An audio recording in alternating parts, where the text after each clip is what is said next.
Non aveva l'elmetto nel fucile, ma il reparto guidato da Anna Maria Cattelan, ultima sannistar del Veneto, portata in conferenza stampa, ha rappresentato la trincea in prima linea contro il virus.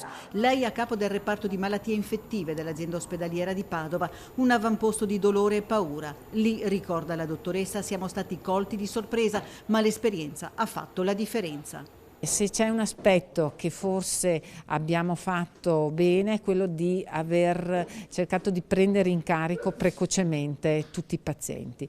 Triage avanzato, tamponi, protocollo di sorveglianza sugli operatori sanitari, 60 hanno lavorato nelle tensostrutture e nessuno si è infettato. 303 pazienti in 3 mesi, 19 non ce l'hanno fatta, il tasso di mortalità più basso, 6,8% calcola la Cattelan. Il virus fa ancora paura, lo conosciamo meglio e quindi sappiamo anche difenderci.